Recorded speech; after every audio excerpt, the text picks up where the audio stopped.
મોરબીમાં મચ્છુ નદીના પટમાં ફરી એકવાર કાટમાળ ઠાલવવામાં આવી રહ્યો હોવાના આક્ષેપો સાથે વિવાદ ગરમાયો છે। સ્થાનિકોના જણાવ્યા મુજબ સ્વામિનારાયણ મંદિર તરફથી નદીના પટમાં કાટમાળ નાખીને પુરાણ કરવાની કામગીરી કરવામાં આવી રહી છે, જેને કારણે ચોમાસા દરમિયાન શહેરના નીચાણવાળા વિસ્તારોમાં પૂરનું જોખમ વધવાની આશંકા વ્યક્ત કરવામાં આવી રહી છે। અગાઉ પણ મચ્છુ નદીના પટમાં દિવાલ બાંધવાના મુદ્દે વિવાદ સર્જાયો હતો અને તંત્ર દ્વારા કાર્યવાહી કરવામાં આવી હતી। જો કે સ્થાનિકોનો આક્ષેપ છે કે તે કાર્યવાહી માત્ર નામ પૂરતી જ રહી હતી। હવે ફરી નદીના પટમાં કાટમાળ ઠાલવાતા નગરજનોમાં ભારે રોષ જોવા મળી રહ્યો છે।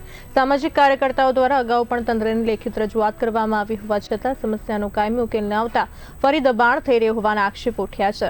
ચોમાસું નજીક છે ત્યારે હવે આ મુદ્દે તંત્ર શું પગલાં ભરે છે તેના પર સૌની નજર છે। આ બાબતમાં મેં 2 વર્ષ પહેલા અરજી કરેલી હતી મોરબી નગરપાલિકાને, મોરબી ધારાસભ્યને, કલેક્ટર સાહેબને અને ગાંધીનગર રજૂઆત કરી। કોઈ જાતનો જવાબ મળ્યો નથી।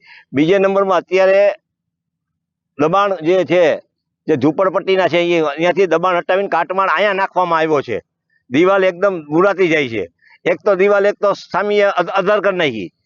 તો આ બાબતમાં કોની મીઠી નજર છે ને કોની રાજકારણનો મોટો હાથ છે કે સામીને તમે નથી પહોંચી શકતા અને કાલ સવારે સરકાર એમ કે નદી પહોળી કરો। તો આ નદી હાકડી થતી જાય છે।